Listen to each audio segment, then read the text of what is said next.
Assalamualaikum warahmatullahi wabarakatuh. Bismillah, alhamdulillah, wassalatu wassalamu ala rasulillah wa ala alihi wa sahbihi wa man tabi'ah wa nasarahu wa walah wa la hawla wa la quwwata illa billah. Amma ba'du, faqala azza min qail fi kitabihil aziz, qalu subhanaka la ilma lana illa ma'allamtana innaka antal alimul hakim. Nawaitu ta'alluma wa ta'lim wa tazakkura wa tazkir wa naf'a wal intifa' wal ifadata wal istipadah wal hassa ala tamassuki bi kitabillahi wa sunnati rasulih wa du'a ila al-huda wa jilalata ala al-khair ibtigha'a wajhillahi wa mardatihi wa kurbihi wa sawabih. Al-Fatihah. A'udzu billahi minasy syaithanir rajim. Bismillahirrahmanirrahim.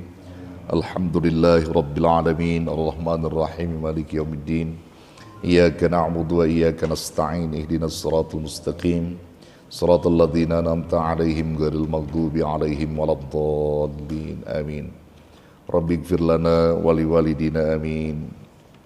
Saudara-saudara jamaah Majlis Dzikir wa Ta'lim Masjid Jami Nurul Ulum yang saya hormati dan muliakan, segenap jajaran pengurus DKM Masjid Nurul Ulum, akhi fillah Ustaz Muridi Soleh yang saya muliakan, dan terkhusus Abina Bapak Abdullah bin Haji Jaimin yang saya hormati dan muliakan, Ustaz Harun, dan semua yang hadir di malam ini, para pencinta ilmu yang insya Allah selalu diberkahi, dimuliakan dan diridhoi Allah Jalla Jalaluh.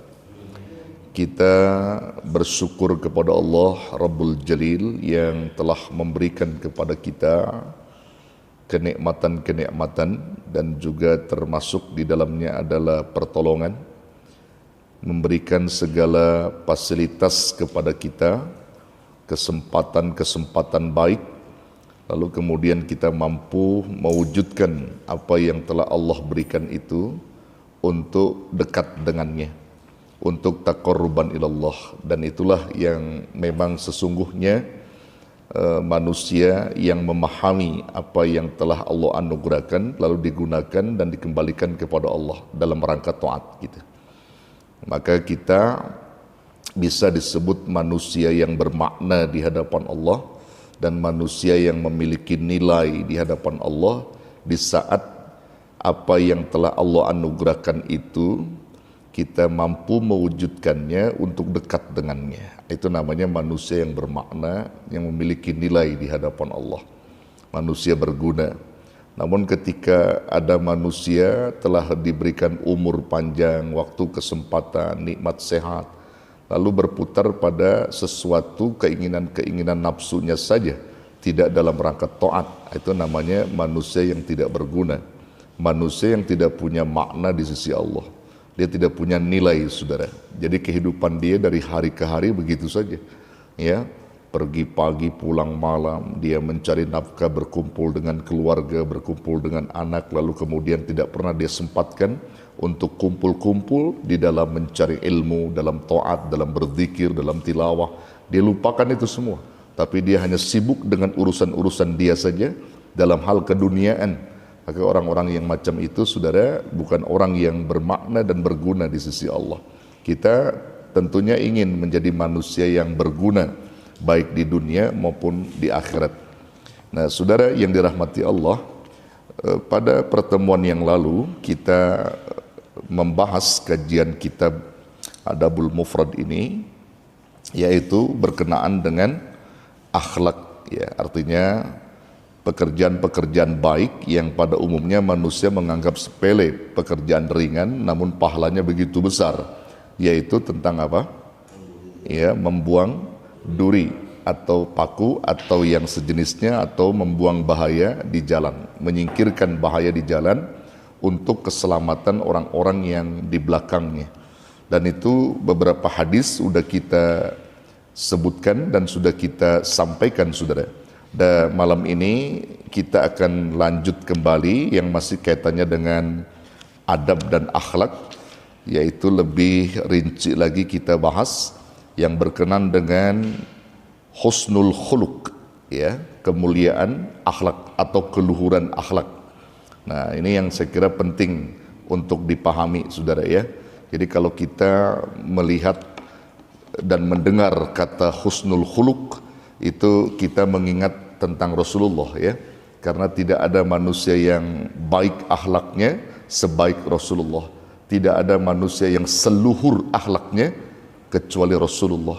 Tidak ada manusia yang bagus perangai dan budi pekertinya kecuali Rasulullah sallallahu alaihi wasallam, yang tidak bisa dikalahkan oleh siapapun. Beliau adalah manusia agung yang dipilih dan terpilih menjadi nabi dan rasul, yang ajaran serta syariatnya kita lakukan sampai saat ini. Bahkan kita kenal Rasulullah dan mencintai Rasulullah dari keluhuran-keluhuran akhlak beliau. Bahkan beliau dijadikan sebagai manusia agung, manusia yang berakhlak mulia. Bahkan Allah sendiri yang memuji Rasulullah sallallahu alaihi wasallam tentang akhlak yang agungnya itu. Wa innaka la'ala khuluqin azim. Dan sesungguhnya kamu benar-benar memiliki akhlak yang agung. Begitulah Rasulullah sallallahu alaihi wasallam. Makanya ketika kita mendengar atau melihat kalimat husnul khuluq, teringat Rasulullah. Karena apa? Karena barometernya Rasulullah. Jadi kalau kita membaca tentang kemuliaan akhlak, ingatnya Rasulullah. Nah, itu makanya satu nilai, saudara, ya, satu nilai Rasulullah yang sungguh luar biasa. Makanya ketika ada sesuatu kebaikan lalu Anda menjadi barometer, beruntunglah Anda. Kan kadang-kadang begitu, saudara, ya. Makanya ketika kita misalnya ada hal yang bagus lalu dinisbahkan pada diri kita, itu punya nilai kita di sisi manusia lainnya. Contohnya misalnya begini, saudara, ya. Ketika kita melihat misalnya tentang kedermawanan orang gitu, ya. Misalnya kita melihat tentang sodakoh gitu, ya. Kita membaca tentang sodakoh, lalu terpikir di benak kita, ya Allah, saya ingat Ustadz Harun, ya Allah, saya ingat Ustadz Muridi, ya Allah, saya ingat Dul Saman. Itu artinya apa? Menjadi barometer, karena orang-orang yang ada di otak kita itu teringatnya dalam kebaikan sedekahnya gitu. Nah, itu punya nilai, ya, punya nilai kita. Nah, begitu juga hal yang sebenarnya kita tidak inginkan. Di saat kita melihat satu kejelekan, tiba-tiba teringat kejelekan itu ada di otak kita tentang orang yang kita maksud. Misalnya ketika ada orang sedang ghibah gitu, ya, sedang membicarakan aib orang, tiba-tiba terfikir, astagfirullahaladzim, kayak Dul Saman tuh, di contoh dulu ya, kayak Dul Saman. Jadi ingat kejelekannya. Ketika kita terukur oleh orang tentang kejelekan, maka bahaya itu, saudara. Bahaya, ya, bahaya. Ya, kita menginginkan bahwa ukuran orang itu ketika melihat sesuatu yang baik, maka terpikir tentang kita. Itu yang menjadi nilai. Maka itu di saat kita membuka bab-bab tentang akhlakul karimah, ingat Rasulullah.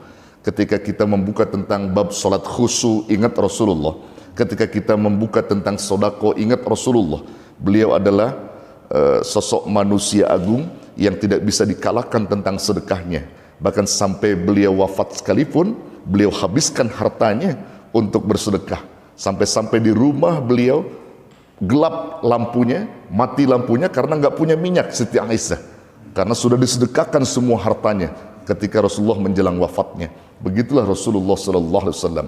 Jadi beruntunglah kita di saat kita menjadi barometer seseorang tentang kebaikan.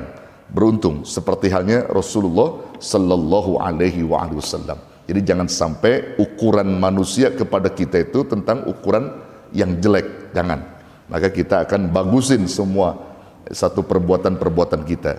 Maka itu kita akan bahas tentang masalah husnul khuluq, ya, kemuliaan akhlak, keluhuran akhlak. Kita baca beberapa hadis, saudara, ya, nanti mohon disimak dan dicermati apa yang saya akan sampaikan malam ini. Ini hadis sahih, ya, hadis sahih semua, saudara. Bismillahirrahmanirrahim. Haddatsana Abdullah bin Salih qala haddatsani Musa bin Ali an Abdullah bin Amr wa qala arba'u khilalin idza u'titahunna fala yadurruka ma 'uzila 'anka minad dunya husnu khaliqatin wa 'afafu tu'matin wa sidqu hadithin wa hifdhu amanatin. Nah, ini saya mau bahas malam ini tentang keluhuran akhlak. Kita lihat makna dan terjemah serta sarah penjelas daripada hadis ini. Haddatsana Abdullah bin Salih qala. Abdullah bin Salih, seorang sahabat, telah memberitakan kepada kami, berkata ia, haddatsani Musa bin Ali,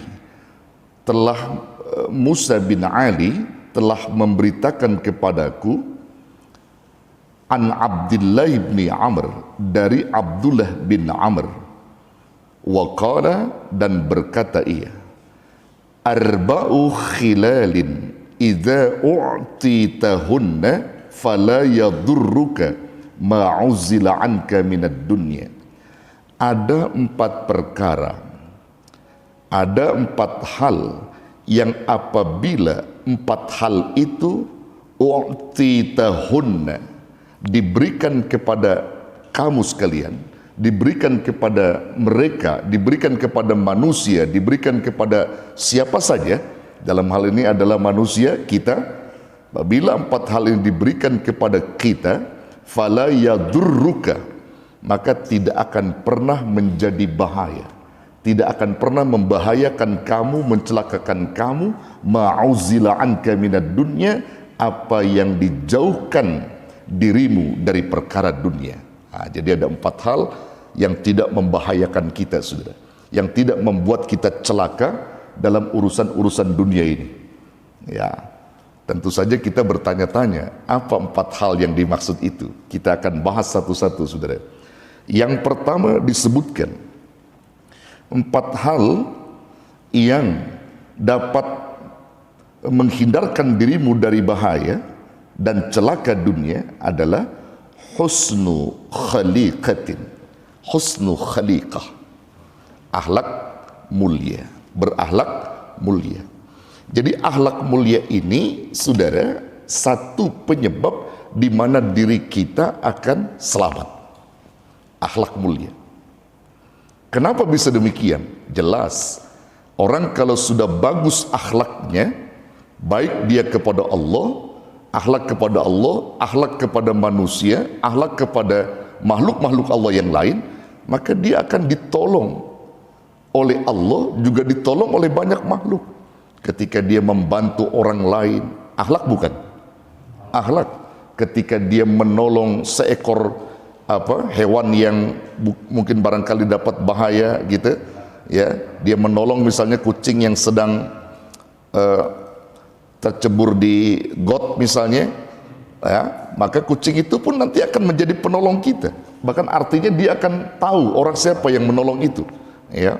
Kemudian dia lebih-lebih dia membantu orang, dia menolong orang, itu akan menjadi satu penolong kita. Bahkan itu merupakan keluhuran akhlak yang akan menghindarkan dirimu dari bahaya, yang menghindarkan dirimu dari bahaya. Ini subhanallah, ajaran Rasulullah. Ya, kalau kita rinci bagaimana perjalanan akhlak kita itu, sudah dalam proses akhlak kita, coba kita lihat Rasulullah Shallallahu Alaihi Wasallam ketika kita membangun sebuah rumah, Rasul memberikan pelajaran kepada kita, orang yang membangun rumah hendaklah dia tunjukkan dulu akhlaknya. Orang yang membangun rumah suruh tunjukkan akhlaknya dulu kepada lingkungan di mana rumah itu akan dia bangun. Coba bayangkan, saudara, bayangkan, ini perintah Rasulullah. Kenapa? Karena Rasulullah menginginkan di saat nanti kau sudah membangun rumah, dengan sendirinya banyak orang yang membantu kalian karena keluhuran akhlakmu. Contoh misalnya, sampai dikatakan dalam hadis apa? Ya, kalau kita mau bangun rumah, kata Nabi apa? Yang dicari al-jaru qoblad dar, tetangga dulu baru rumah. Jadi tetangga dulu sebelum rumah. Ini kan akhlak ini. Kita mencari yang bakal jadi tetangga kita. Kita mencari yang bakal nanti menemani kita, bahkan kalau kita duka, kita suka dan sebagainya. Suka dia menghibur kita, duka dia dia menemani kita di saat kita duka dan seterusnya. Tetangga-tetangga kita. Katakan kita membeli tanah di sini, mau bangun rumah. Jangan lantas beli pasir, beli apa lagi? Beli semen, ngukur tanah, ya, tidak menunjukkan akhlak. Maka yang bagus kata Nabi, cari tetanggamu dulu di situ. Ya. Kamu musyawarah dengan RT setempat di situ. Assalamualaikum Pak RT, saya mau bangun rumah di sini. Oh gitu, iya. Ya tapi nanti sih Pak RT, padahal sebenarnya duit udah ada. Nanti Pak RT kita ngobrol-ngobrol aja Pak RT. Pendekatan dengan RT setempat, enak nggak teh kira-kira? Wah, mungkin RT juga bilang luhur bener akhlak orang ini. Mau bangun rumah RT dikenain dulu, artinya ditemani dulu RT itu. Ya, kemudian teh kata dia, anak-anak muda di sini berapa orang biasanya teh? Oh banyak kata Pak RT. Wah beliin rokok teh, beliin rokok. Nah, anak-anak muda dikasihin rokok, kemudian dibeliin ini, ya. Pendekatan terus dia, pendekatan terus. Yang gak lama, 2 minggu dia pendekatan. Gak lama, saya mau bangun deh sekarang teh. Silakan. Saat itu juga pasir datang, semen datang. Karena dia sudah banyak membantu orang, menunjukkan akhlak mulia. Nggak perlu tukang pasir semen ngangkutin semen pasir di situ. Orang-orang di situ bakal bantu. Siapa yang bangun? Oh Pak Haji itu yang kemarin ngobrol sama Pak RT itu, yang orangnya baik sekali dengan kita. Masya Allah. Begitu nggak? Begitu nggak? Tuh. Bayangkan coba saudara. Jadi Rasulullah, coba kita pikirkan, begitu ajaran Rasulullah kepada kita. Jadi sebelum kamu bangun rumah, tetangga dulu kamu cari. Tunjukkan akhlakmu kepada mereka. Ini kadang-kadang main bangun rumah, ngukur aja ngukur. Iya, nggak ada kompromi dengan RT, nggak ada kompromi dengan tokoh-tokoh setempat begitu. Anak-anak muda dia nggak ada kompromi di situ, main bangun saja, main patok saja. Maka jangan salah ketika nanti bangun pasir pada hilang, besi pada hilang, jangan salahin, karena memang entenya nggak ada pendekatan, betul nggak? Iya, coba dah. Tanya dah yang sering pemborong-pemborong tuh Ustaz Muridi, tanya. Ya artinya dia sering dah bagaimana pendekatan dengan orang sampai dibantu.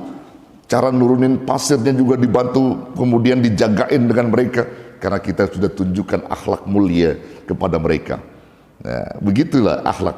Maka pantas kalau dikatakan bahwa 4 hal yang dalam hal ini akan menyelamatkan kalian dari bahaya-bahaya dunia. Salah satunya adalah husnu khaliqatin. Ya. Berakhlak mulia, saudara. Kemudian apalagi? Yang kedua, yang dapat menghindarkan dirimu dari bahaya dalam urusan duniamu adalah wa'afafu tu'matin. Wa'afafu tu'mah. Apa itu afafu tu'mah? Yaitu menjaga makanan. Menjaga makanan dari hal-hal yang diharamkan, saudara. Nah, ini artinya kita diajarkan saudara dalam hal ini. Jadi kalau kita makan minum tuh diajarkan jangan sampai mengkonsumsi makanan-makanan yang haram. Kita kan pengen tubuh kita sehat, sehat secara lahir maupun sehat secara batin. Kita pengen. Ada orang sehat lahir ya karena makannya sehat. Cuman cara mengambil makannya nggak sehat. Cara dia mengambilnya dari hal-hal yang haram misalnya, itu akan membuat batinnya sakit, ruhaninya sakit, saudara. Lantaran makanan dan minuman yang dikonsumsinya itu dari hal-hal yang dilarang oleh Allah. Tuh. Jadi menjaga makanan itu juga termasuk di dalamnya dapat menghindarkan bahaya kita. Dan bahaya. Makanya wajar kalau Nabi itu banyak puasa dan seterusnya ya. Itu artinya supaya tubuhnya itu bisa dinetralisir dengan puasa, tidak banyak makan, tidak banyak minum. Gitu. Makanya memang kalau kita dengan Nabi kan bedanya cuma sedikit, saudara ya. Kita sama Nabi bedanya sedikit ya. Nabi itu makan, kita juga makan. Nabi itu sedikit makan. Kalau kita, nah itu kita dikit-dikit makan. Nabi itu sedikit minum. Kalau kita dikit-dikit minum. Tuh. Nabi itu sedikit tidur. Kalau kita dikit-dikit tidur gitu. Kalau kita bedanya cuma sedikit, saudara ya. Bedanya cuma sedikit gitu. Sama Rasulullah SAW. Nah, jadi menjaga makanan juga termasuk di sini adalah hal yang dapat menghindarkan bahaya dunia kita, saudara ya. Kita mungkin barangkali sehat dan seterusnya. Nah, di dalam Al-Quran tentang menjaga makan itu pun sudah diperintah oleh Allah Subhanahu wa Ta'ala dari hal-hal yang haram. Misalnya saja kita buka dalam surah Al-Baqarah misalnya ya. Al-Baqarah dalam ayatnya keberapa? 168, di mana Allah Subhanahu wa Ta'ala firmankan, ya ayyuhan nas kulu mimma fil ardi halalan tayyiba wa la tattabi'u khutuwatis syaitan innahu lakum aduwwum mubin. Itu surah Al-Baqarah ayat 168 menjelaskan kepada kita, hai sekalian manusia, manusia ini bukan hanya orang beriman, jadi manusia secara keseluruhan. Wahai sekalian manusia, kata Allah, kulu mimma fil ardi, makanlah oleh kalian yang ada di permukaan bumi ini, halalan thayyiba, halal lagi baik. Jadi halal itu, kalau halal itu kan sesuatu yang diizinkan, itu halal namanya. Sesuatu yang diizinkan, sesuatu yang dibolehkan, halal namanya. Ya, udah disebut halal, kemudian thayyiba juga baik. Baik itu maksudnya apa? Sesuai dengan kesehatan kita. Jadi makan jangan banyak gitu, makan secukupnya. Jadi jangan makan terlalu kenyang kamu. Yang thayyiba, yang baik, sesuai dengan 4 sehat 5 sempurna misalnya, itu udah disebutkan dalam Quran. Jadi makanlah kamu yang ada di muka bumi ini dengan cara yang halal dan baik. Halal itu nanti ada beberapa kategorinya sudah di dalam keterangan ya. Kemudian larangan Allah apa dalam ayat itu? Wala tattabi'u khutuwatis syaitan. Jangan kita mengikuti jejak setan, mengikuti setan, langkah-langkah setan jangan kita ikutin. Kenapa? Karena sesungguhnya setan itu musuh yang nyata bagi kalian. Kalau setan itu kan kerjaannya, saudara, pengennya menjerumuskan kita, iya kan? Setan itu kerjanya begitu, dia mau menjerumuskan kita. Makanya kalau makan kita disuruh berdoa dulu, tujuannya itu, saudara. Ya, jangan sampai setan campur tangan di situ. Kita suruh berdoa dulu, setelah makan ada doanya, diperintah juga oleh Rasulullah supaya semuanya jangan ikut campur ke dalam makanan dan minuman kita. Nah, ini yang perlu kita pahami di dalam keterangan makan yang halal lagi baik itu. Di sini ada beberapa kriteria, saudara, di dalam perkara yang halal dalam soal makanan ini. Pertama, saudara, yang harus dipenuhi kriteria kehalalan daripada makanan dan minuman kita, pertama yang harus kita lihat adalah halal zatnya.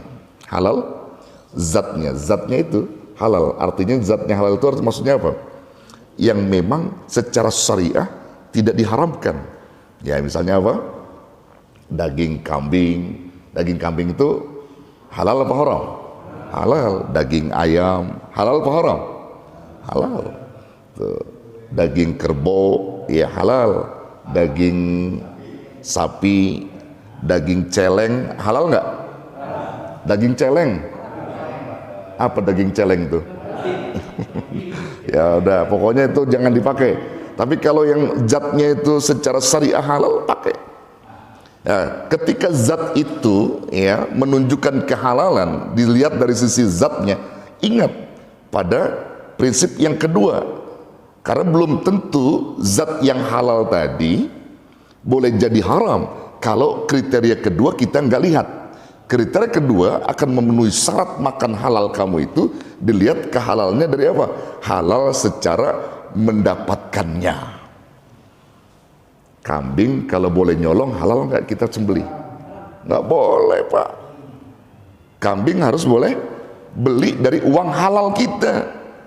Kambingnya halal, tapi uang yang kita beli haram. Boleh curi misalnya, boleh korupsi misalnya, nggak kena, Pak, nggak kena itu.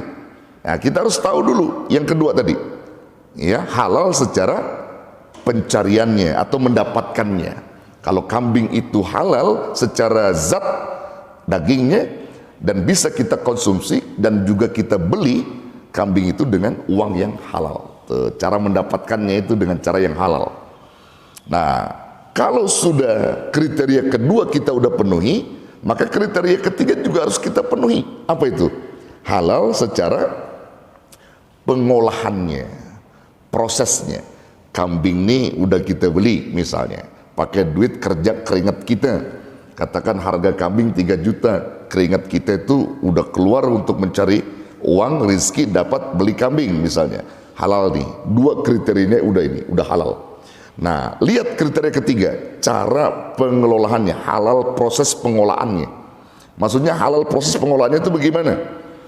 Kambing itu disembeli dengan memakai asma Allah. Yang menyembeli juga orang Islam yang taat. Ya, 5 waktu dia nggak pernah tinggal, ya, secara benar penyembelihannya, lalu dikelolanya juga benar, ya, dikelolanya benar. Kalau 3 kriteria ini sudah dapat, maka insya Allah makanan kita itu halal, makanan kita halal.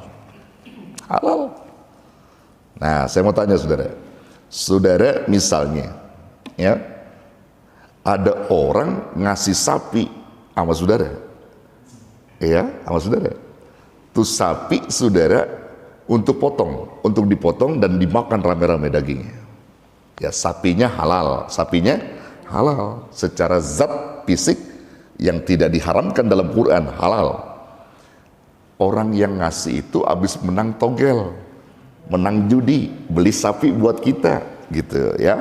Beli sapi buat kita, dan kita tahu itu hasil menang judi dia beliin sapi, ya konon katanya dia mau sedekah katanya, karena dia dapat undian tadi tuh, dapat judi daripada togel itu misalnya, dia beliin sapi buat kita. Pertanyaan saya, kira-kira antum tuh mau nerima nggak tuh sapi yang begitu?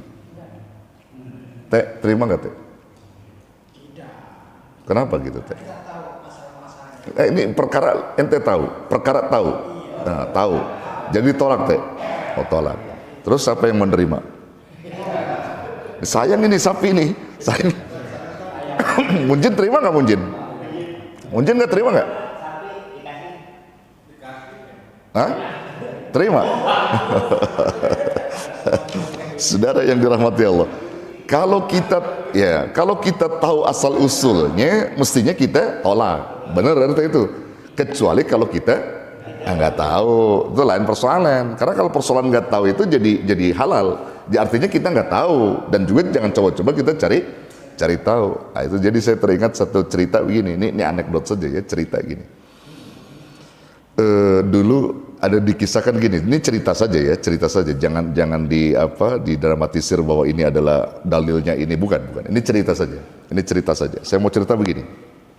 Jadi ingat masalah lupa tidaknya itu ya. Tidak tahu dan sengaja atau tidaknya itu kan. Kalau dalam fikih itu kan, kalau kita nggak sengaja kan nggak dosa, betul? Antum tidur misalnya ya, tidur malam nih, subuh kira-kira antum bangun jam 7 karena ketiduran, dikerjakan juga jam 7 tuh subuh, sah nggak? Dosa nggak antum? Enggak, karena ketiduran kelupaan gitu. Misalnya antum lagi asik gitu ya, katakan lagi arisan kongko, namanya antum hilap gitu, tiba-tiba asar itu udah lewat pak, datang maghrib, di maghrib itu antum kerjain juga, boleh nggak? Namanya lupa, nggak jadi masalah. Nah, kalau lupa itu bisa menjadi mubah. Cuman yang dipertanyakan, kenapa antum bisa lupa? Itu kalau dalam ilmu tasawuf ya.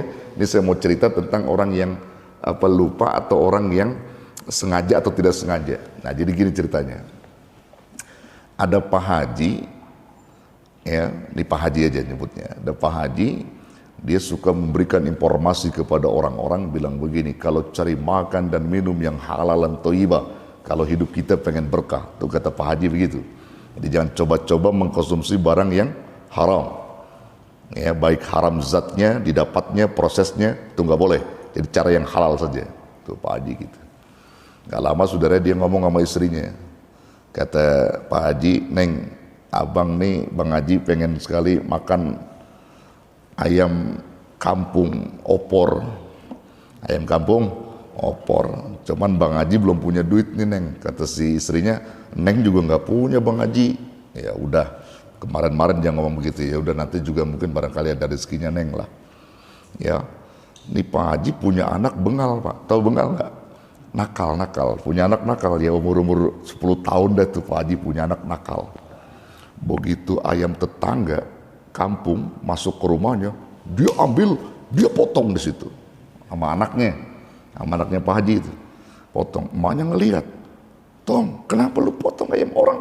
Ya habis mainnya di pekarangan kita mulu mak, ya potong aja. Udah baca bismillah, udah potong. Ayam nyolong pakai baca bismillah, dia potong udah. Ya udah kebetulan baba lu pengen masak opor ayam kampung gitu ya. Akhirnya apa?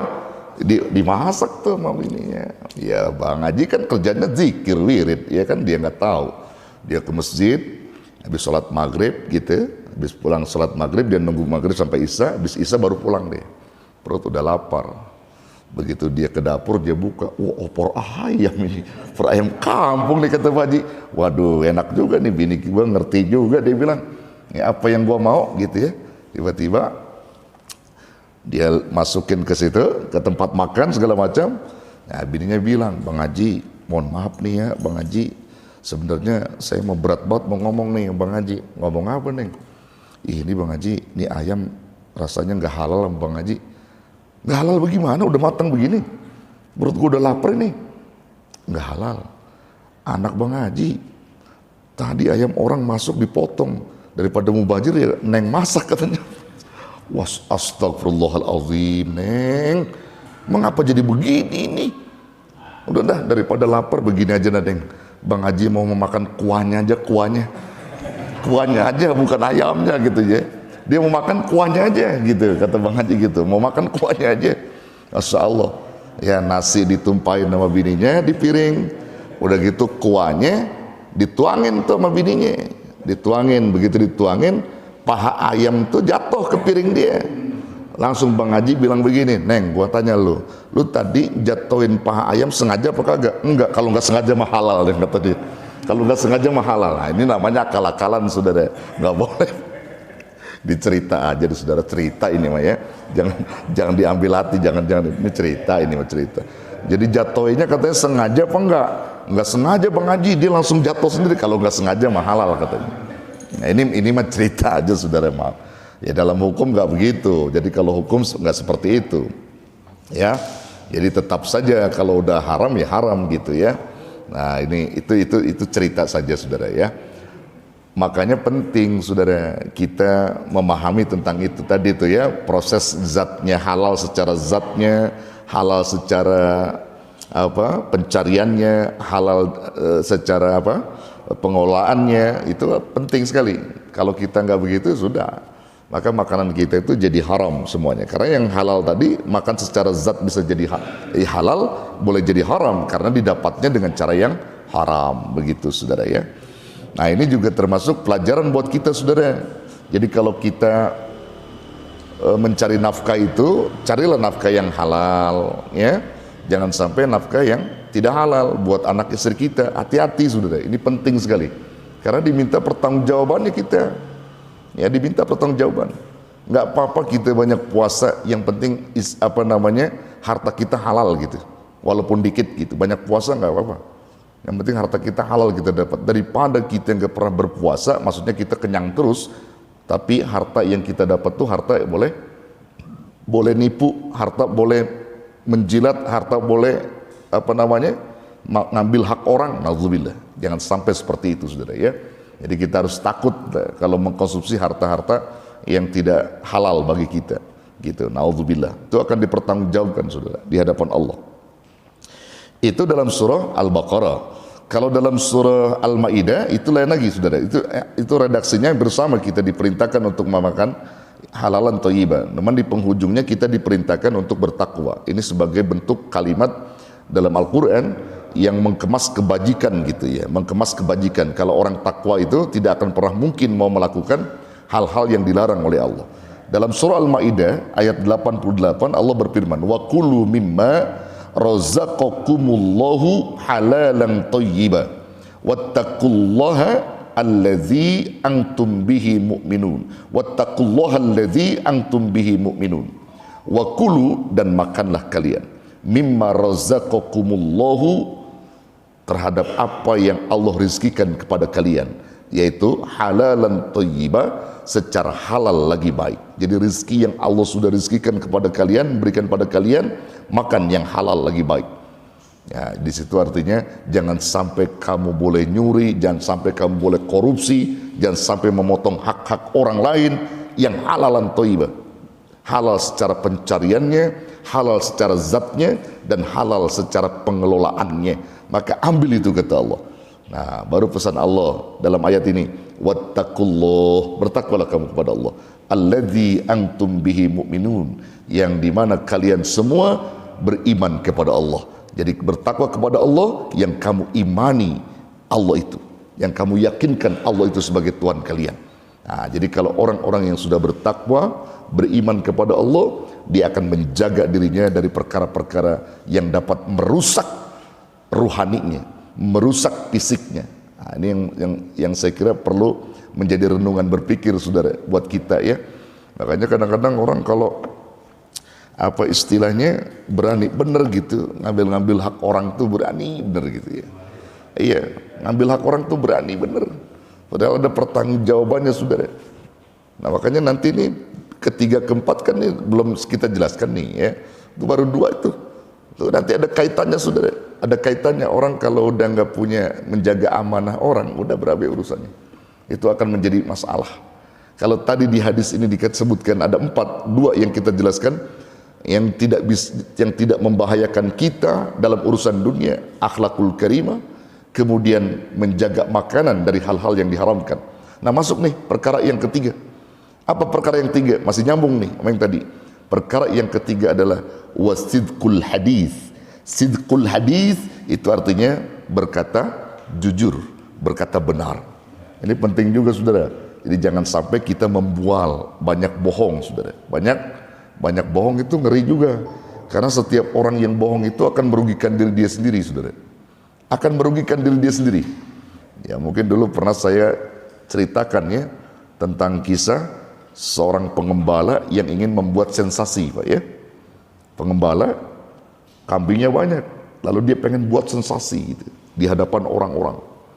Ya, dia berteriak, kambingnya lagi aman-aman tuh dia teriak, ada serigala, ada serigala, ada serigala, gitu ya.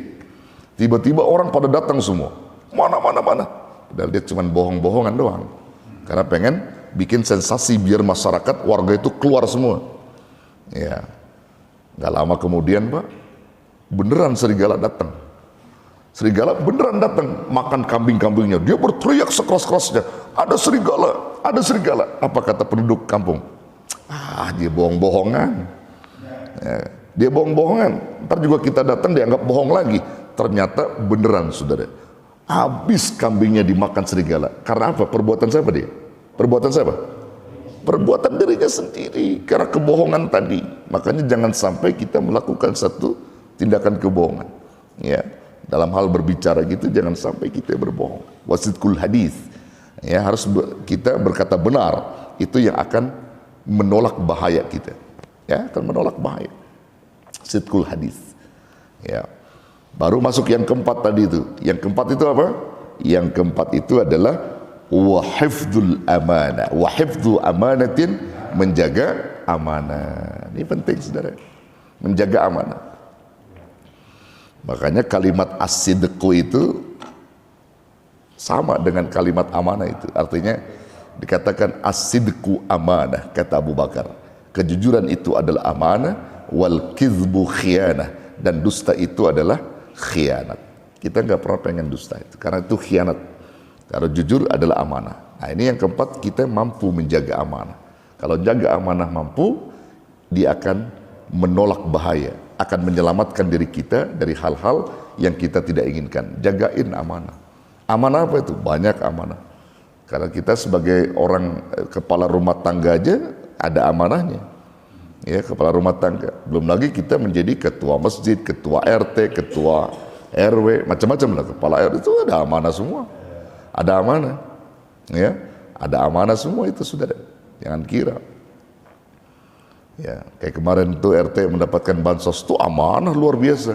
Tapi bisa didelegasikan semua. Ya, Ji ya. Ya, itu RT yang amanah. Kalau RT yang nggak amanah, dia udah timpe duluan. Kalau bahasa orang Buta bilang, dia udah kumpulin duluan buat dia, buat keluarganya. Enggak, dibagiin semua. Ini amanah, ya, itu titipan. Jadi jangan sampai dipotong-potong. Ya, begitu juga sama kalau kita dititipkan uang, gitu kan, untuk seseorang atau untuk siapa yang diamanahkan, jangan sampai kita potong-potong. Kita harus berikan semua karena itu adalah amanah. Orang yang bisa menjaga amanah yang akan diberikan kemudahan oleh Allah. Maka dikatakan dalam hadis la imana liman la amanatalah. Tidak dianggap beriman orang itu bagi orang yang tidak bisa menjaga amanah. Maka penting sekali Pak menjaga amanah itu. Ya, penting sekali. Karena kalau kita bisa menjaga amanah dengan bagus, dengan baik, maka akan menyelamatkan diri kita. Selamat diri kita, Pak. Ya.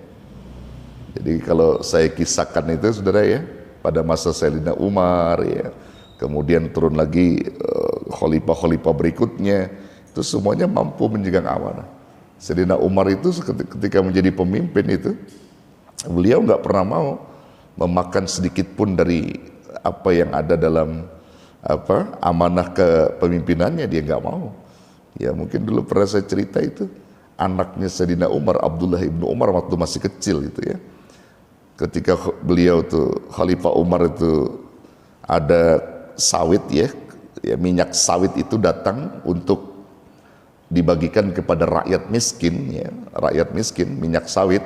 Sayyidina Umar ikut bantuin itu, jadi ngikut juga membawa sawit gitu ya, minyak sawit itu di kaleng-kaleng gitu ya. Termasuk anaknya yang masih kecil Abdullah ibnu Umar bantuin itu. Begitu udah selesai saudara, ya maaf ya, udah selesai sawit itu udah mau dibagiin. Ya anaknya Sayyidina Umar namanya anak-anak saudara ya. Ada sisa-sisa minyak di sini, di tangannya, ada sisa minyak. Lalu dia oles ke rambutnya, jadi Abdullah bin Umar ngoles-ngoles ke rambutnya supaya kelimis dengan minyak sawit itu. Sayyidina Umar ngelihat, anakku sini, apa yang kau perbuat?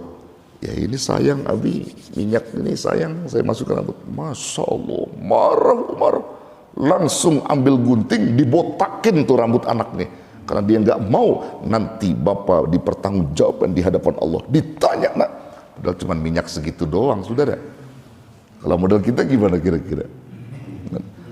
Ya, padahal cuma ya minyak itu, minyak segitu doang, masukin ke sininya, marah Umar. Iya, karena dipertanggungjawabkan di hadapan Allah. Ya, kalau logika berpikir kita kan nggak apa-apa timbang minyak doang kan gitu ya, timbang segitu doang hasilnya. Tapi Umar nggak mau, nanti akan dipertanggungjawabkan di hadapan Allah. Itu yang saya khawatir nggak bisa mempertanggungjawabannya, nggak bisa menjawab pertanggungjawaban itu. Kemana saking begitunya Sayyidina Umar ya. Makanya diomelin sama penduduknya juga nggak jadi masalah Umar mah. Jadi masalah yang penting penduduknya bisa menikmati hasil kepemimpinannya gitu ya. Nah ini saya kira penting Pak, 4 hal tadi yang perlu kita pahami. Mudah-mudahan 4 hal tadi itu ada. Ya ini sebenarnya banyak hadis yang kita mau bahas, tapi nggak apa-apa lah. Satu hadis aja saya kira ini menjadi satu ilmu untuk kita ya. Jadi kesimpulannya saya kira gini, pelajaran kita malam ini, jadi kalau kita ingin terhindar dari mara bahaya tentang urusan-urusan dunia kita, dijauhkan dari bahaya gitu, maka lakukan 4 hal itu.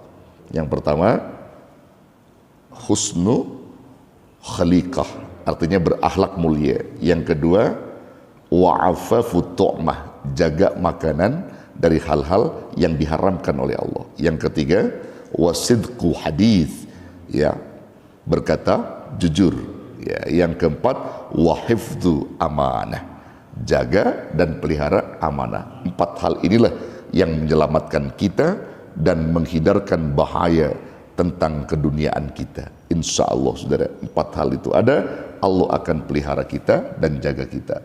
Ini saja yang disampaikan, mudah-mudahan manfaat dan berkah. Wallahu a'lam bishawab. Nanti di belakang ada pertanyaan, kami persilakan. Kita tutup dulu dengan salam. Assalamualaikum warahmatullahi wabarakatuh.